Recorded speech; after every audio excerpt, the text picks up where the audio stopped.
How many pumpkin spice lattes have you had so far? My answer is no comment because it's been that many, really. And yeah, that is what we're making today, but we are making it a different way, really, and not one that I expected. So you should stick around for it. And before I talk about why this is different and why this was all unexpected, hello, I'm Mrs. Soap and Clay. Let's make stuff.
How's it going, Sudsers? Welcome back to the channel. You are at Soap and Clay, where we make all the soapy things, and sometimes we make the soapy disasters. It's been an interesting week, really, as far as gremlins in the soap shop. There have been a lot of interesting bars, and this one is one of them. It started out not great, and it was not supposed to be not great, really. And my pumpkin spice for the season was not supposed to look like this at all. But you know, that sometimes that's how things go in the soap shop, really. And so let's go to the video and I will explain to you why my bar wasn't supposed to look this way and you know what we did instead.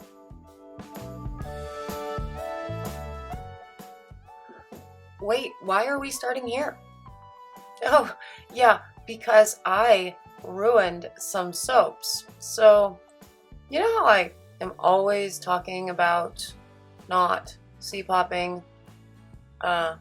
soaps with melt and pour embeds in them, and how GeorgiaMae always does anyway, and it always works out to her advantage. So I CPOP'ed these. Now I was just planning on doing a nice heat cycle. Now this was originally these were the soaps for a drop in the ocean, right?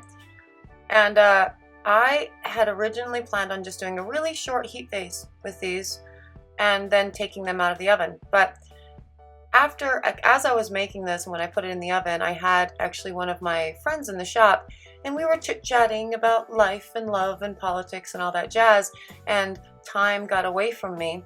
And by the time I remembered that I needed to take this out of the oven, the damage had already been done. These were already this. And so that's like,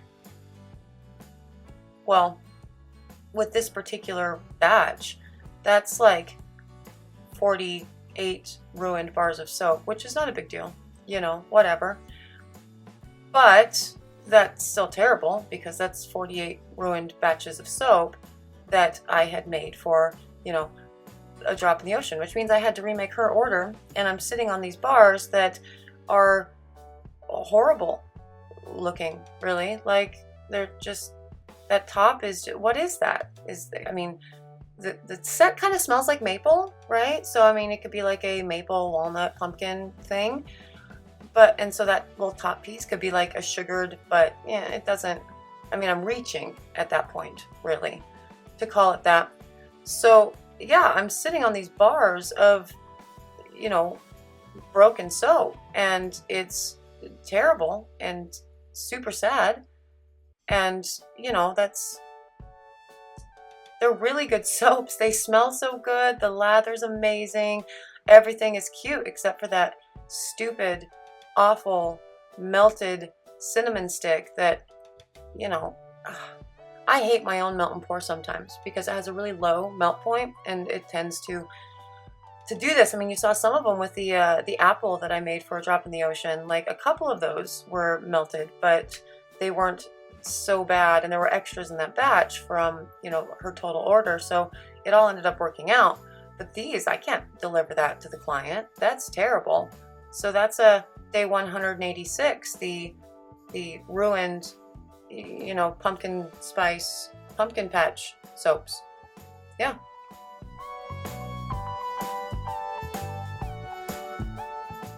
Except I have a GeorgiaMae, and GeorgiaMae is amazing at all things, and everybody should have a GeorgiaMae. You can't have mine. I actually let her go be a part of one of my friends' businesses as well, so she has her too. But you know, it's not like retail or soap related, it's all the other awesome things related, and she's good at those things too. But anyway, I have a GeorgiaMae, and she was very gracious and kind, and when I asked her to pretty please make some pumpkins out of soap dough, she did it, and she is fixing my melted soap top bars, really. So this is not what I was planning on doing for my pumpkin this year, and I may still do another pumpkin too once these ones are gone, and these ones will be gone quickly because, I mean, the scent blend is extraordinary. Anybody who has been, any sudsers have been part of my line for, you know, years and years, my pumpkin is great. I love this one so much. I wish I could keep it in the line year round, honestly. And I have tried to sneak it in at other times, but people always, they always catch me. They're like, that's your pumpkin. What are you doing? But it's June. But anyway, yeah, so this was not what I was planning on doing for the pumpkin this year, but this idea is actually pretty cool. And so I thought maybe if we do a soap topper with it, right, we could still make these things look super adorable and awesome, because in and of themselves, the bars are still perfect. It's just that top decoration that sucks. So I asked GeorgiaMae to make some pumpkin, you know, soap dough thingies, and she did. And so what she's doing now is she's mixing up a batch of regular soap. It's I think just my basic 3, so olive, coconut oil, and palm in equal parts, and she has mixed it to like a medium trace and colored it nice and bright green for like a pumpkin patch, right? And she will then let it sit for about 10 minutes after that color has been mixed in really well. She's going to let it sit for 10 minutes and get thick, and I found that that is the best way to do piping, because she's going to pipe some soaps. Did I say that? No? Yeah. She's piping soaps, guys. She's going to pipe the tops of these and make them look cute again. So this is the soap batter after it is set for about 10 minutes or so. And look at that. That is a lovely pipeable consistency. It is just perfect. So yeah, no, if you ever want to pipe soaps, I know that people do get very complicated with their recipes and the whipping up of the things, and it's super not necessary. This is basically any batch of soap, any recipe will do. Just mix it to a medium trace and then let it sit for like 10 minutes, and it firms up nicely, so you can do, you know, this. And isn't that cute? It's a little, that's so cute.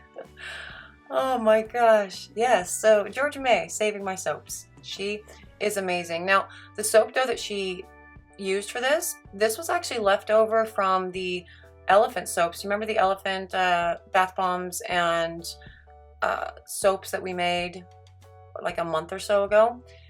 Longer than a month. So this was just leftover gray soap dough, and that's how long that soap dough sat. So definitely look up my soap dough recipes and use that, because that's actually that's pretty good, that it was, you know, that it was still pliable enough to, you know, essentially create, you know, pumpkins out of. So she just took the gray and then made her little things and rolled it in an orange mica, and so it made it cute for the, you know, little things. And she even has the little green stem thingy inside the pumpkins. They're so adorable. She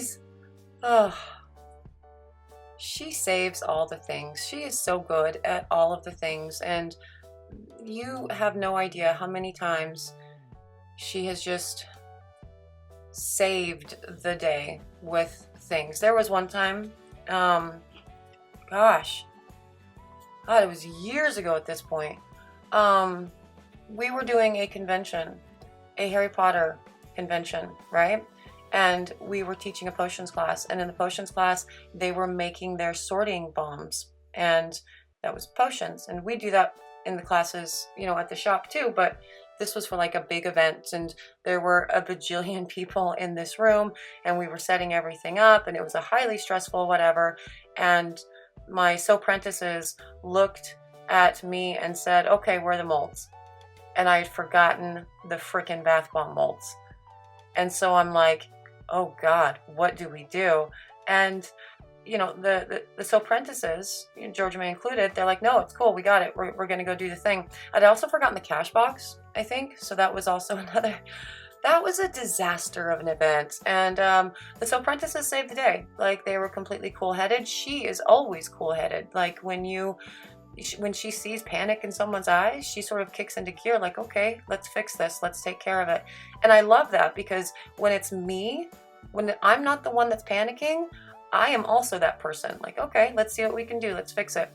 But when I'm the one panicking, oh gosh, my whole brain turns off. And she fixed it. They went and ran to the shop. Luckily, it was an in-town convention, so that was good. They ran to the shop and they got everything and brought it back really quick, like, while I was able to sort of, you know, entertain kind of the class while I was waiting for them to get back. I mean, I'm not really an entertaining person, but it all worked out. You know, everybody had fun at the end, and that's just another example of her like saving the day in really big ways. And today she is saving the day in, you know, the pumpkin spice, pumpkin patch ways, which is great, because what is a fall line without pumpkin? You don't have that. That doesn't exist. That's not a thing. And she did it, and she did it in such a cute way. Like, those are so adorable. I was actually teaching a soap class while she was making these, and the people at the soap class actually stopped and they looked over and they're like, what is that? Those are so cool. And they're taking pictures of it and whatever. And yeah, she interrupted my class, really. She distracted my class because she did such an amazing job on these. They were so cute. So yeah, look, they are so cute. Look what she did. She saved the pumpkin soaps and turned them into I mean, I've never had a soap in my line called Pumpkin Patch. Like, that's adorable. I've never done that before. And now, this year, in 2020, which has been a very interesting year, right? We get a pumpkin patch. We get pumpkin patch soaps to add to the fall line, and I could not be more excited about that, because these are just the cutest things. Look at those all lined up like that. That's adorable. And just I love pumpkin patches. Do you go to pumpkin patch every year? I super do. I have so much fun at them. And now, because we may not be able to go to a pumpkin patch this year, we have pumpkin patch soaps. That's day 186 pumpkin patch. I've never had a pumpkin patch in my line before, so this is super cool. And of course, GeorgiaMae to the rescue. I was a bonehead. I CPOP'ed soaps with melt and pour on top. It was a mess. And you know, this scent blend is absolutely delightful, and I use it for my pumpkin spice soaps regardless. But this year, instead of the pour that I was planning on doing, we got a pumpkin patch. And aren't they the cutest things ever? Like, ever. Thank you so much, GeorgiaMae, for fixing my broken soaps. I really appreciate it. Thank you all for, you know, being here to watch GeorgiaMae fix my broken things. I appreciate you. If you are new to the channel and you have, you know, not yet subscribed, you could click the button and do the little subscribe-y thing. That would be awesome. I actually do have a new project coming up in the next few days that I am so excited about. I can't even. Like, I'm doing jumping up and down giddy dances, which I would do right now, but like, no. And yeah, so you should subscribe and come back and watch this project, because it's easily the hardest project I have ever tackled, and that's cool. If you are interested in purchasing the pumpkin patch soaps, you can totally find them on the website at soapandclay.com. And if you are interested in following me on social media, I am there, Facebook, Instagram, Twitter. For me today, I am all done. Thank you again for joining me for another round of 365 days of soap. I will see you guys all tomorrow. Bye.